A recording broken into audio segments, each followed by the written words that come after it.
아멘. 네, 어제 우리가 이제 창세기 1장에서 5장의 말씀을 이제 살펴봤습니다. 오늘 6장에서 10장의 말씀도 다 읽어 오셨을 거라 생각합니다. 네, 다 읽어 오셨으리라 생각합니다. 이제 6장부터는요, 인간이 계속해서 어떤 부분에서 넘어지고 계속해서 하나님께 범죄하는가에 대한 이야기를 다룹니다. 사실 창세기 1장부터 해서 5장까지 계속해서 하나님이 우리에게 말씀하시는 건 뭐냐면, 내가 너희를 창조했을 때 참 기뻤다, 행복했다, 너희는 축복의 통로다, 이 얘기를 계속 해주셨잖아요. 그럼에도 불구하고 인간은 계속해서 범죄하고 또 범죄하고 범죄하는 거죠. 그러니까 우리의 행복의 근원이 어디에 있냐면 하나님께로부터 온다라는 것을 인간은 인정하기 싫어하는 것 같아요. 그러니까 내가 나로서 그냥 행복하고 싶은 거죠. 그러니까 나 혼자서도 행복하고 잘 살고 내가 떵떵거리고 살 수 있다. 이게 이제 인간에게 최고의 어떤 자부심이 되고, 인간이 느끼는 그 인간 중심의 최대 행복치인 것 같아요. 근데 이제 계속해서 창세기에서 말하는 건 뭐냐면 하나님께서 자기의 형상대로 우리를 창조하셨기 때문에 우리는요, 하나님이 없이는 행복할 수 없는 존재다라는 것을 이제 계속 대꾸의 형식으로 설명을 하는 거죠. 오늘 우리가 함께 보는 창세기 6장은요, 바로 내가 나 혼자서도 충분히 행복할 수 있고 나는 잘 살 수 있어라고 했던 사람들이 가장 흥왕했던 시대를 딱 얘기를 합니다. 그러니까 에노스, 이 셋의 아들인 에노스를 통해서 여호와의 이름을 비로소 부르기 시작했다라는 게 4장 마지막 절에 딱 나왔는데, 그게 얼마 가지 않아서 사람들은 다시 그냥 나로 살고 싶다, 나로 행복하고 싶다라는 얘기를 하기 시작한 거죠. 그 표현을 6장 1절에서 이렇게 얘기를 합니다. 사람이 땅 위에 번성하기 시작할 때에 라는 말로 시작을 한다는 거예요. 근데 이 번성하기 시작할 때라는 단어를 좀 보니까, 히브리어 원문을 보니까 라로브라는 단어를 쓰더라고요. 근데 이 라로브가 번성하다, 많아지다, 커지다 이런 뜻도 있지만 교만하다 이런 의미도 있더라고요. 그러니까 사람들이 자아가 팽창되고 내가 나로서 충분하다라고 생각하고 교만해지기 시작할 때, 하나님이 없어도 된다라고 생각하기 시작하면서부터 여러 가지 죄의 문제들이 생기기 시작했다라는 것을 6장에서 말해주는 겁니다. 그래서 6장에서요, 2절을 보시면 하나님의 아들들이 사람의 딸들의 아름다움을 보고 자기들이 좋아하는 모든 여자를 아내로 삼기 시작했다, 이 얘기를 합니다.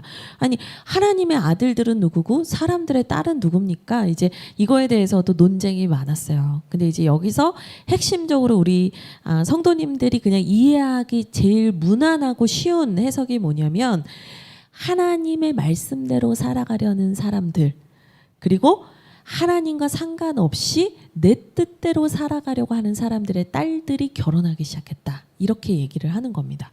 그러니까 하나님 성령이 이끄시는 대로 살아가는 사람과 내 욕구를 따라가는 사람들이 결혼하기 시작했다. 결국에는 그러면서 어떻게 됐다는 거예요? 하나님과 상관없는 사람들이 늘어났고, 하나님과 상관없이 살면서 내 형통과 내 기쁨을 추구하는 사람들이 많아지면서 하나님과 하나님의 백성 사이에는 단절이 일어나기 시작했다라는 얘기를 하는 겁니다. 근데 이게 많이 본 것 같지 않으세요? 이 창세기 1장에서 5장 우리가 어제 보았는데 아담과 하와의 관계도 그랬잖아요. 하나님의 아들들과 사람의 딸이 결혼하기 시작했다. 이게요, 결국에는 영적인 사람이, 영으로 하나님을 따라야 되는 사람이 육적인 욕구를 따라가면서 문제가 생긴 거잖아요. 그 1장, 2장, 3장에서 있었던 일들이 6장에서 다시 재현되는데, 이제는 어떻게 재현되냐? 공동체적으로 재현된다는 거예요.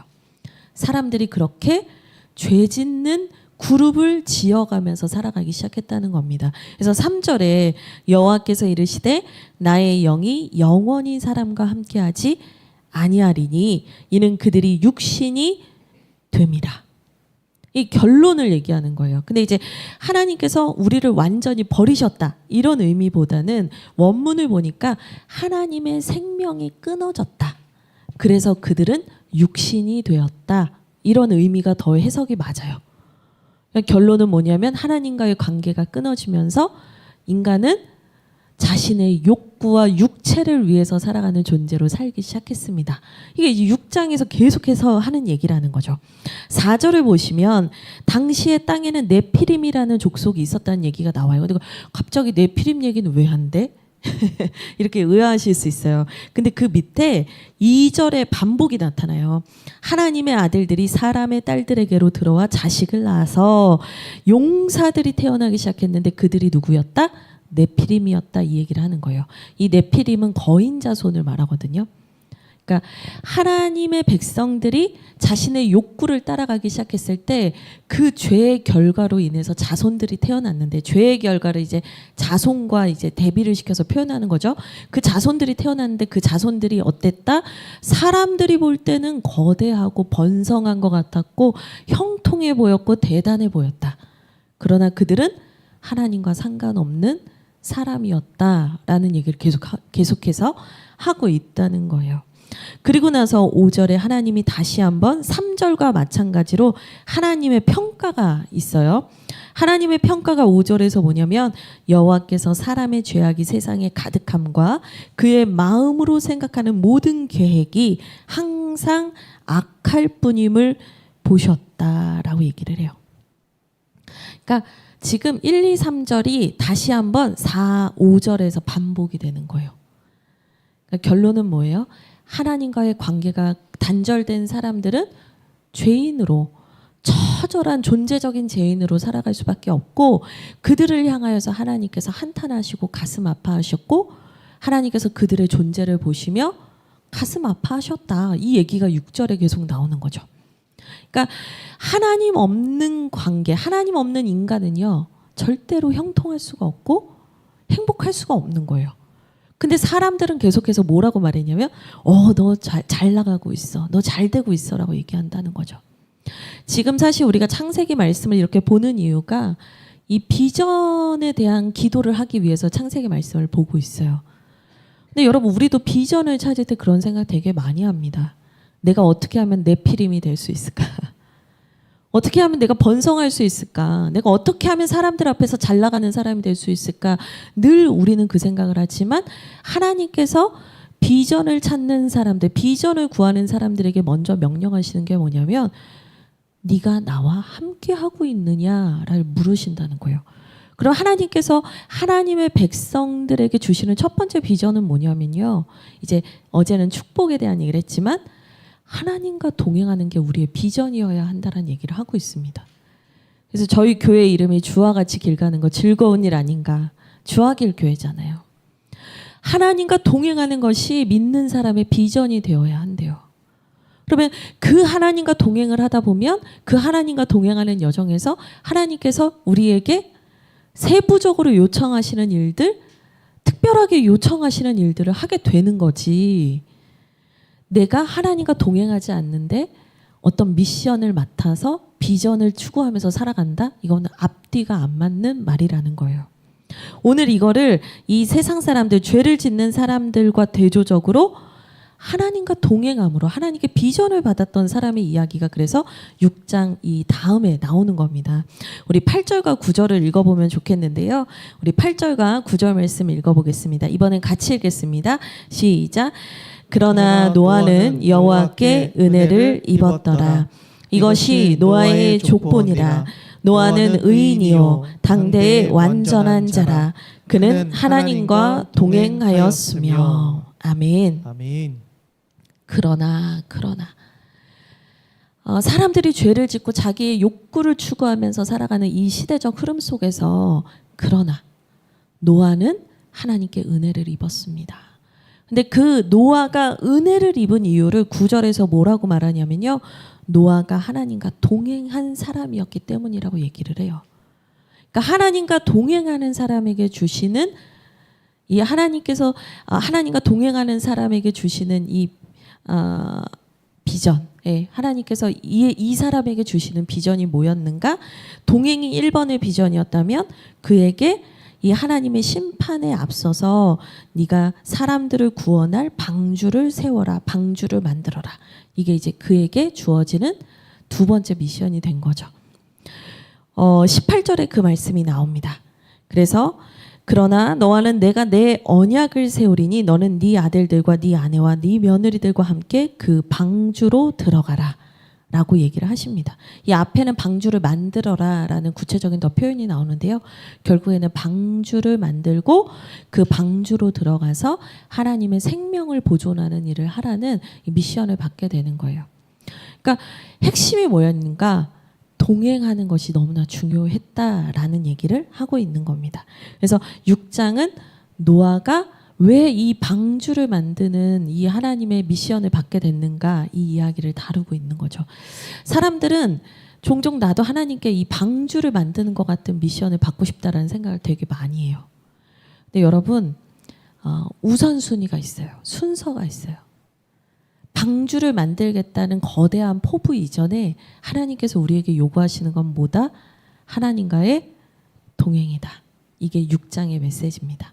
그럼 7장의 핵심 단어는 뭐냐면요. 그 6장 9절에서 동행에다가 동그라미 하나 해두시고요. 6장의 핵심 키워드는 동행이었습니다. 그럼 7장으로 가면 7장의 핵심 키워드는 뭐냐면 7장 5절이에요. 예, 준행이라는 단어입니다. 7장 5절을 제가 읽어드릴게요. 노아가 여호와께서 자기에게 명하신 대로 다 준행하였더라. 이게 7장의 모든 내용을 다 요약해 주는 거고 7장 5절에서도 핵심 키워드는 뭐예요? 준행했다. 그러니까 하나님과 동행하던 노아가 하나님의 말씀을 받았고 하나님의 미션을 받았을 때 노아의 반응은 뭐였습니까? 준행했습니다. 이걸 이제 우리 하람이나 대운이가 알 수 있는 표현으로 하면 순종했습니다. 이런 표현인 거죠. 그러니까 하나님께서 우리에게 원하시는 그 비전을 구하는 사람의 모습 두 번째는 뭐냐면요. 말씀에 순종하는 거예요. 그러니까 우리는 되게 디테일한 하나님 저 오른쪽으로 갈까요? 왼쪽으로 갈까요? 이 직업을 할까요? 말까요? 자꾸 그런 걸 묻는데 하나님께서는 아주 큰 개념에서 우리에게 하나님을 따라가는 삶이 뭔지 하나님의 영광을 위해서 살아가는 삶이 뭔지를 가르치길 원하신다는 거예요. 근데 그 첫 번째는 동행이었다면 두 번째는 뭐예요? 준행이에요. 여러분 이거를 당연하게 생각하고 쉽게 생각하는 경우가 우린 너무 많아요. 하지만 그렇지 않아요. 이거는요. 절대적인 요소이기도 해요. 신앙의 연수보다 중요한 게 뭐냐면 내가 오늘 하나님께 들은 말씀 앞에서 순종하고 있느냐가 사실은 너무 중요해요. 저는 하나님의 말씀을 듣고 그 말씀에 순종하는 사람에게 하나님께서 하나님의 계획을 숨기시는 걸 본 적이 없어요. 하나님께서 아브라함을 친구와 벗처럼 여기셨기 때문에 소돔과 고모라를 멸하시는 계획까지도 말씀해 주셨거든요. 하나님께서요.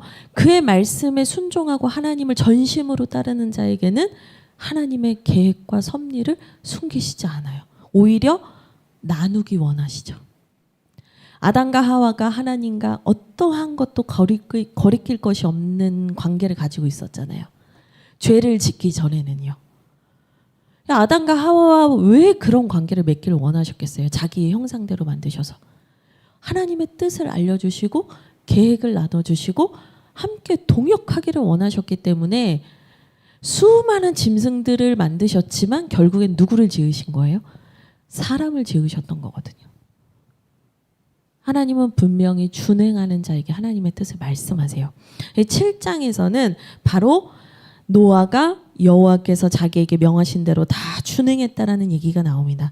그러면서 이 준행한 노아에게 하나님께서 어떤 것을 말씀하시는가? 이제는 하나님의 심판이 있을 것이다라는 것을 말씀하시면서 네가 만든 방주로 들어가라 이 얘기를 하십니다. 근데 그 방주로 들어갈 때 누구와 들어가느냐? 7장 1절 볼게요. 7장 1절에 이렇게 말합니다. 여호와께서 노아에게 이르시되 너와 내 온 집은 방주로 들어가라. 이 세대에서 네가 내 앞에 의로움을 내가 보았음이라. 아멘. 누구 들어가라고 하냐면 노아 너만 들어가라고 하지 않고 너와 내 온 집이 들어가라 이렇게 얘기를 해요. 사도행전 16장 31절 말씀이죠. 주 예수를 믿으라. 그리하면 너와 내 집이 구원을 받으리라.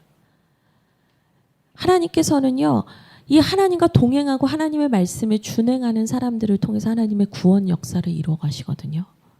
결국에는 하나님께서 각자에게 주시는 일이 누구는 방주 만드는 일일 수도 있고, 누구는 저처럼 목회를 하는 일일 수도 있고, 누구는 영화를 만드는 일일 수도 있지만, 그 무엇을 통해서든 하나님께서 이루고자 하시는 일이 뭐냐면 너와 내 온 집이 구원을 받고 많은 사람이 하나님께로 돌아오는 생명의 구원 역사를 하나님은 이루기를 원하신다는 거예요. 그래서 7장에서 하나님께서 그 구원 역사를 노아를 통해서 이루어 가십니다. 네, 이제 재미있는 거 한 가지를 말씀드릴게요. 이 6절에서 보면 홍수가 땅에 있을 때 노아가 600세였다라는 얘기를 하거든요. 그러면 이제 노아가 600세 때 하나님께서 이제 범죄한 사람들을 심판하시고 또 하나님과 동행하며 하나님의 말씀대로 살고자 하는 자들은 구원을 하셨구나 이렇게 알게 되는데, 사실 하나님의 심판이 그러면 갑자기 600세가 됐을 때 불현듯 일어난 것이냐, 그건 또 아니에요. 왜냐하면 하나님께서 노아만 구원하길 원하신 게 아니라 하나님은 모든 사람들이 회개에 이르기를 원하셨어요. 하나님은 모든 사람들 구원하는 것이 하나님의 뜻이고 그것이 하나님의 선하심이에요. 이 앞에 보시면 이 방주를 만드는 기간에 대해서 얘기를 하는데, 그 기간에 대해서 뭐 120년이었다 뭐 이렇게 말하는 경우도 있지만, 사실 더 앞쪽을 보시면 참 희한한 표현들이 나옵니다. 뭐냐면 5장이에요. 5장 25절. 5장 25절부터 27절을 제가 읽어드릴게요. 무드셀라는 187세에 라멕을 낳았고, 라멕을 낳은 후 782년을 지내며 자녀를 낳았으며 그는 969세를 살고 죽었더라. 그리고 28절도 읽어드릴게요. 라멕은 182세의 아들을 낳고 이름을 노아라 하였다. 갑자기 목사님이 이걸 왜 읽어주시지 하실 수 있는데, 이 노아의 할아버지가 무드셀라거든요. 이 무드셀라의 이름의 뜻이 뭐냐면 죽음이라는 단어랑 보냈다라는 단어가 합쳐진 단어예요. 무드셀라라는 이름 자체가. 그러니까 무드셀라라는 이름을 풀어서 이렇게 설명하면 뭐냐면 네가 죽은 후에 보낸다 이런 뜻이에요. 그러니까 네가 죽은 후에 심판이 임할 것이다 이런 뜻이에요. 그러니까 이 무드셀라라는 이름의 뜻 자체가 하나님의 경고의 메시지예요. 너네 그렇게 살면 죽어. 너네 그렇게 살면 벌 받는다. 하나님의 심판이 온다니까 이 뜻인 거예요. 제가 이 계산을 대신 해왔어요. 결국에 무드셀라가 969세를 살고 죽는데, 그 나이가 969세를 살고 죽었던 그때가 언제냐? 노아가 600세가 되던 해예요. 못 믿으시겠다면 집에 가서 계산을 해보시면 되겠어요. 네, 그때가 600세예요.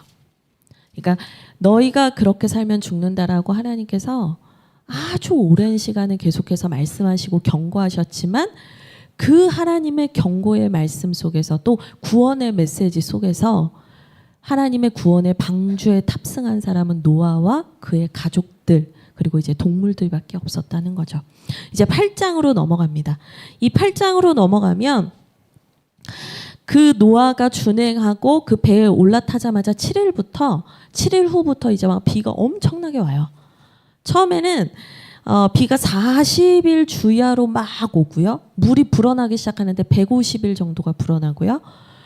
뭐 거의 뭐 아무것도 보이지 않을 정도로 다 잠기는 일들이 있어요.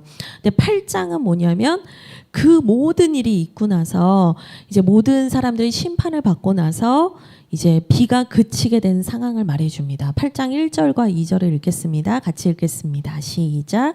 하나님이 노아와 그와 함께 방주에 있는 모든 들짐승과 가축을 기억하사 하나님이 바람을 땅 위에 불게 하심에 물이 줄어들었고 깊음의 샘과 하늘의 창문이 닫히고 하늘에서 비가 그치매.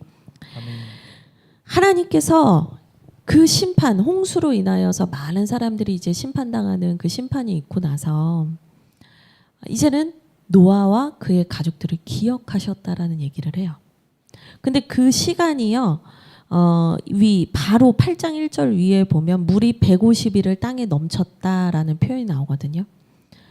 근데 이게 물이 막 창궐해서 넘쳐나서 이게 있었던 게 150일, 5개월인 거고 그 전에 비는 40일이 내린 거예요. 그러니까 거의 약 6개월 이상이 흐른 후인 거예요. 근데 그 6개월 동안 노아의 방주가 어떻게 떠다녔는가 생각해 보면, 태훈아, 방주에 키가 있었을 것 같아, 없었을 것 같아? 오른쪽, 왼쪽 핸들이 있었을까요, 없었을까요? 읽어보고 말씀하시는 거죠? 이 방주의 제작 방법을 보면은 키가 없어요. 방주는 키가 없어요. 핸들이 없어요. 그러면 이 6개월 동안 비가 오고 물이 넘쳐나고 사람들이 심판받는 상황 속에서 이 방주 안에 있었던 노아와 노아의 가족들은 스스로 자신이 원하는 대로 할 수 있는 게 있었어요, 없었어요? 없었어요. 내가 통제할 수 있는 게 아무것도 없었어요. 물이 흘러가는 대로 흘러가는 거예요.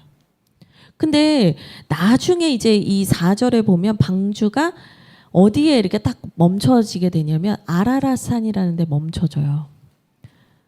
그러니까 이 정박을 하게 되는 게 물이 빠지면서 정박을 하게 된 것도 있어요. 근데 이제 여러분, 물이 아주 많고 물이 창궐하던 그때 사실은 방주가 이리 비틀 저리 비틀 하다가 산꼭대기에 부딪힐 수도 있고 암석에 부딪힐 수도 있는 거예요. 근데 방주가 무사했다니까요. 방주가 무사했다. 내가 피할 수 있는 뭐 이렇게 핸들이 아무것도 없는데, 키가 아무것도 없는데도 그 방주가 6개월 동안을 이곳 저곳으로 다니다가 결국에는 비가 그치자 정박을 했다. 여러분, 이거는요, 하나님께서 이 방주를 철저하게 보호하시고 하나님의 품 안에서 지켜주셨다라는 걸 의미해요. 여러분, 이게 진짜 중요한 건데요. 노아가 하나님과 동행을 한 것이 위대해 보이고 대단해 보이지만 사실은 노아 자체에게는 선함이 있을 수는 없어요. 왜냐하면 의인은 없나니 하나도 없다. 로마서 3장 10절에서 하나님 말씀하시잖아요. 근데 하나님께서 노아를 의롭다고 봐주신 게 뭐였냐면, 연약하고 부족하지만 하나님을 붙들고 살았던 그의 모습, 하나님의 말씀대로 살려고 몸부림치는 그의 모습을 하나님이 의롭다 여겨주셨던 거죠.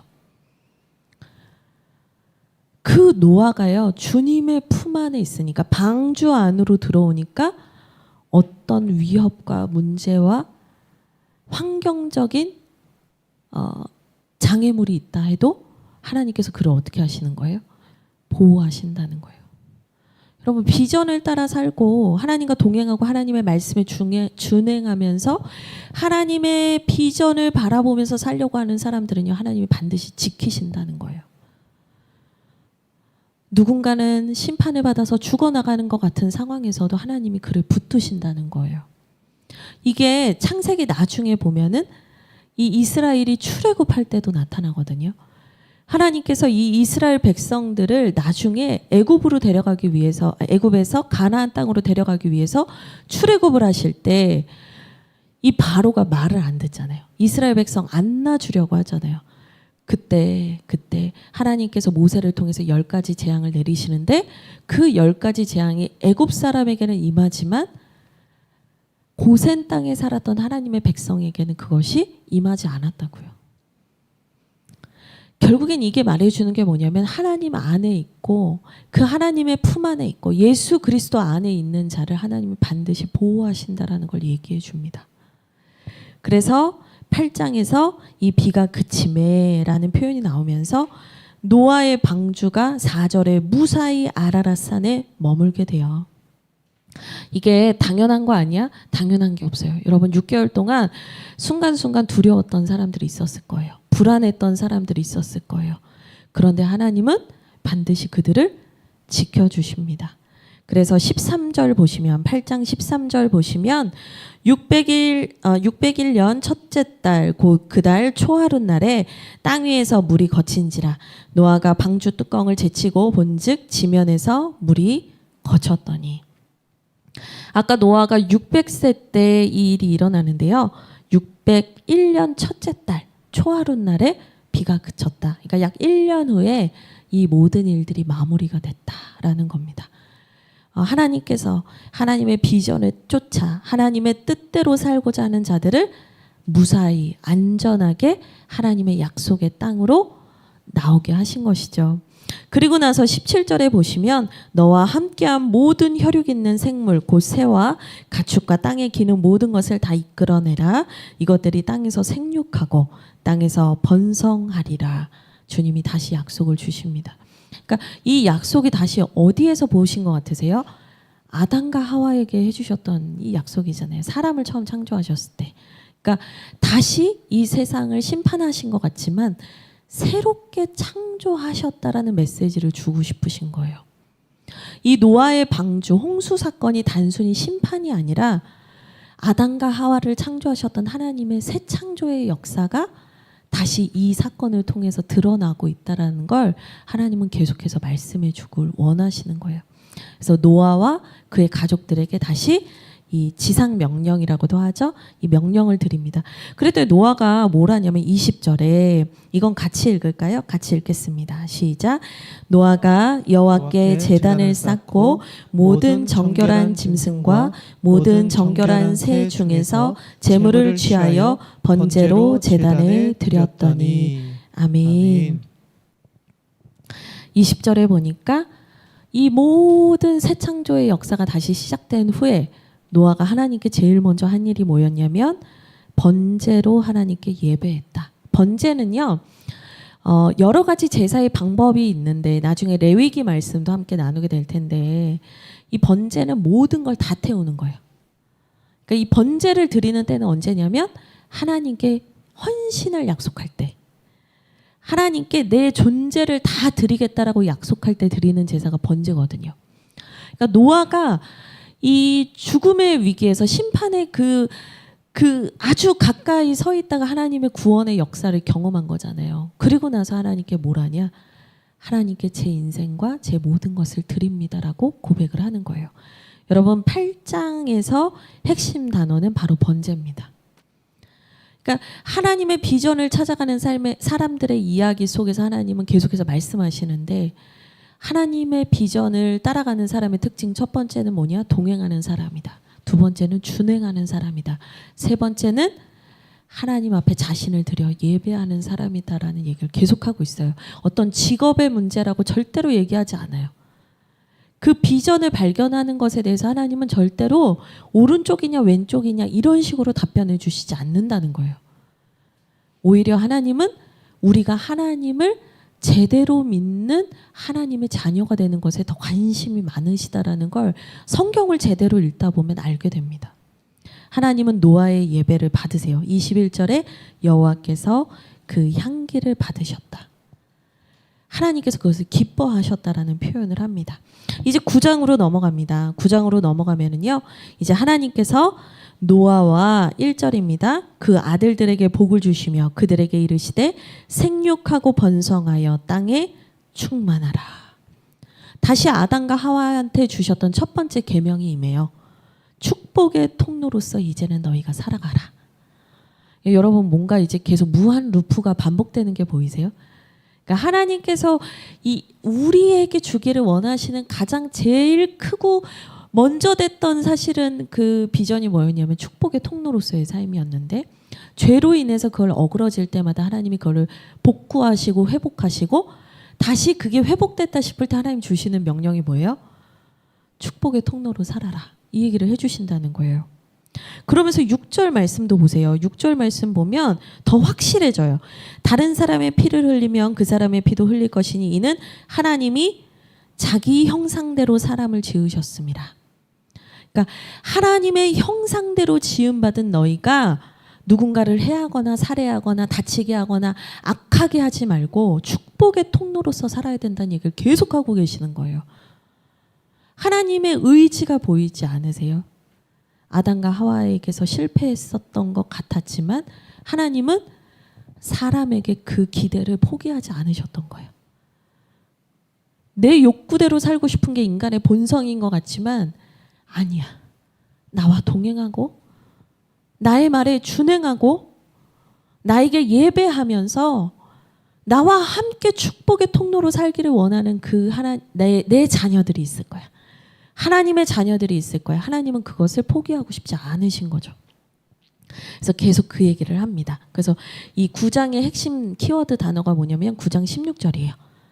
하나님께서 영원한 언약을 주셨다. 나는 이 기대를 포기하지 않을 거다.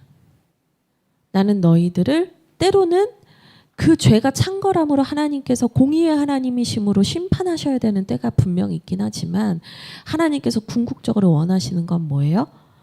인간을 아예 멸하시는 것이 아니라 계속해서 하나님의 첫 창조의 의도대로 하나님과 동행하며 하나님과 동역하며 하나님의 뜻대로 살아가고자 하는 사람들이 일어나기를 하나님은 계속해서 원하시고 있다라는 거죠. 그래서 다시 언약을 주시는 거예요. 나는 너희를 포기하지 않을 거야. 나는 너희가 축복의 통로로 살아가는 그 삶을 위해서 나의 열심으로 이 일을 이루어 갈 거야. 무지개를 보여주시면서 이 언약을 약속해 주십니다. 그런데 이 9장에서 되게 좋은 얘기만 나와야 될 것 같은 이 상황에서 갑자기 18절부터 29절에서는 그 노아의 가정에서 있었던 좀 안 좋은 이야기가 나와요. 그러니까 노아의 세 아들이 있었는데 그 중에 둘째가 아버지의 치부를 드러내고 그걸 숨기지 않았다는 이유로 저주를 받은 얘기가 나오거든요. 저는 이게 이제 왜 이 말씀이 나올까? 지금 축복의 향연이거든요. 너는 내가 축복한다, 축복한다, 흘려보내라. 넌 축복의 사람이야. 영원한 언약으로 넌 축복의 사람이야. 막 그렇게 얘기를 하셨는데 갑자기 축복과 저주는 너무 다른 워딩이잖아요. 이게 왜 나올까를 생각해 봤는데 9장 1절에 그 답이 있더라고요. 그게 뭐냐면 하나님이 노아와 그 아들들에게 복을 주시며 라는 표현이 이렇게 나와요. 그러니까 그 전에는 이 방주를 짓고 이 방주 안에서 살고 이 방주가 정착을 하기 전까지는 하나님께서 노아를 중심으로 이 일들을 이끌어 가셨어요. 근데 예배를 드리고 나서부터 이제 본격적으로 이들이 살아가야 하는 삶의 자리 앞에서는 누구에게까지 복을 주시냐면 그 아들들에게도 주셨다. 그러니까 아버지의 치부를 봤을 때 사실 이 고대 사회에서는 그 치부를 가려드리고 함구해야 맞아요. 아버지를 하나님처럼 존중하고 따라야 했으니까요. 근데 그 리더십에 대해서 이렇게 함부로 말하고 아버지의 치부를 드러냈다. 이게 뭐였냐면 나도 하나님의 축복을 받았다 이거예요. 제가 이 말씀을 깊이 묵상하다가 깨달았어요. 나도 하나님의 축복을 받았고 나도 하나님과 대화한다 이거예요. 저는 이게 깜짝 놀랐어요. 뭐 이게 높고 낮음을 떠나서요. 하나님께서 그럼 뭘 원하시는 거냐면 우리가 누군가의 죄와 문제를 드러내고 그것을 막 부끄럽게 만드는 것을 원하시지 않고 하나님이 때가 되면 다 심판하세요.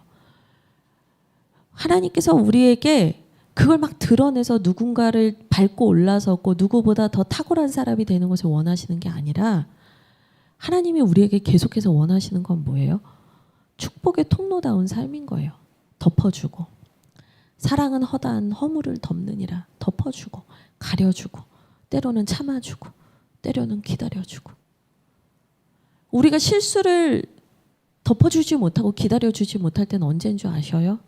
제가 곰곰이 제 삶을 돌아봤거든요. 누구 얘기도 아니고 제 삶을 돌아봤어요. 내가 누군가의 실수에 대해서 참을 수 없을 때 내가 누군가의 문제에 대해서 덮어주지 못할 때가 언제지? 라고 생각해 보면요. 내가 원하는 것을 그 누구도 막을 수 없다. 내가 원하는 것을 나는 반드시 가져야 한다라는 생각을 가질 때 우리는 그렇게 되더라고요. 누군가의 실수가 나에게 아무런 해가 안 되면 우리는 그 사람의 실수에 대해서 사실 신경도 안 써요. 근데 누군가의 실수나 문제에 대해서 내가 덮어줄 수 없는데 이거는 내가 문제 삼아야겠는데 할 때가 언젠가 보면 내가 가져야 하는 것을 가질 수 없게 할 때 우리는 그렇게 행동하더라고요. 그러니까 노아의 둘째 아들이 아버지에 대해서 덮어주지 못했고 축복의 통로로서 이런 하나님의 선언을 받았음에도 덮어주지 않고 드러내고 문제시 삼았던 이유는 뭐였을까 생각해 보니까 갖고 싶은 게 많은 사람이었구나 이 마음이 들었어요. 어쨌든 25절에 가나안은 저주를 받아. 이 아버지 함이 이제 노아의 아들이에요. 그럼 가나안은 누구냐면 함의 아들이에요. 근데 왜 가나안은 저주를 받는가? 이제 뭐 학자들은 함과 가나안이 아버지의 그 실수와 치부를 열심히 막 이렇게 얘기했다. 뭐 이렇게 해석하는 학자들도 있어요. 근데 전 그거보다도 자녀가 아버지의 실수를 덮지 않고 함부로 했기 때문에 그의 자녀들이 역설적으로 그 함의 자녀들이 하나님의 벌을 받는구나. 이런 맥락으로 이해가 되더라고요. 어쨌든 중요한 건 뭐냐면 축복의 통로로서의 삶을 이제 비로소 새롭게 시작할 수 있는 것 같은 그때가 됐는데 그때 또다시 인간의 죄성이 그 축복의 문을 막아서는 장면이 나오고 있다. 그리고 나서 10장입니다. 마지막 10장인데요. 10장은 이제 노아의 아들들의 족보가 나옵니다. 여러분 항상 보시면 아시겠지만 족보는 어떤 한 주제의 이야기가 끝날 때 작은 결론처럼 족보가 나와요. 그래서 수많은 자녀들과 수많은 자식들이 있었지만 하나님의 언약의 계보는 이 사람에게 이어졌다. 이런 거를 족보가 중간중간 끊어가면서 계속 보여주거든요. 그래서 노아의 족보에서 32절을 보시면 될 것 같아요. 32절 보시죠. 32절 같이 읽겠습니다. 시작. 이들은 그 백성들의 족보에 따르면 노아 자손의 족속들이요 홍수에 이들에게서 그 땅의 백성들이 나뉘었더라. 노아의 자손들로부터 수많은 민족들과 백성들이 나왔다라는 얘기를 하는 거예요. 그런데 11장 12장으로 넘어가면 이 노아로부터 이어지는 믿음의 계보는 어떻게 이어지는가? 노아의 아들이었던 마지막 셈 21절에 셈의 계보로부터 11장 27절 셈의 자손 중인 11장 21절 데라가 나오고 데라의 족보에서 12장 아브라함으로 연결이 돼요. 그러니까 노아, 셈, 데라, 아브라함으로 연결이 돼요. 수많은 자녀들이 훨씬 많았지만 다 그 언약의 후계자가 된 게 아니고 하나님께서 보셨던 그 믿음대로 살아가는 사람들을 통해서 하나님은 언약의 계보를 이어가셨다라는 얘기를 하고 있습니다. 네, 6장부터 10장까지를 다 봤는데요. 이제 정리하면 결과적으로 정리하면 어떤 얘기를 드려야 하는가냐, 어떤 얘기를 드리고 싶냐면 하나님께서는 계속해서 우리에게 하나님의 축복의 통로로서 살아가기를 원하신다는 말씀을 주시죠. 그리고 하나님은 계속해서 우리에게 기회를 주세요. 그리고 그 가운데서 하나님의 사람들을 통해서 하나님의 일을 이어가시죠. 근데 인간은 본디 악하고 늘 넘어지고 무너지기 쉬운 존재입니다. 근데 그런 우리에게 유일하게 하나님을 따라서 살아가며 하나님의 비전대로 살아갈 수 있는 그 영적인 원리가 어디에 있는가? 하나님과 동행하는 데 있고 하나님의 말씀을 준행하는 데 있고 하나님 앞에 번제, 나를 드림으로 예배하는 것에 있고 그리고 하나님의 언약 안에서 영원한 언약 안에서 축복의 통로로 살아가기를 결단하는 마음 안에 있고 마지막 10장 족보, 키워드는 족보입니다. 이 10장에서 뭘 얘기하는가? 수많은 사람들의 자손이 있지만 믿음의 계보를 따라가는 인생이 되라라고 얘기를 하고 있습니다. 네, 그래서 이제 우리 같이 좀 정리하고 기도를 하려고 하는데요. 이 노아의 이야기를 보는 것이 한 인간, 한 사람의, 한 가정의 이야기를 보는 것 같지만 하나님께서는 여전히 이 노아와 같은 믿음의 사람들을 통해서 우리에게도 말씀하시고 계속해서 우리가 그런 노아와 같은 인생을 살기를 원하신다는 마음이 듭니다. 시대는 그때도 악했고 지금도 악하지만 하나님은 하나님의 비전을 구하고 찾는 사람들을 기다리고 계십니다. 우리 같이 기도하겠습니다.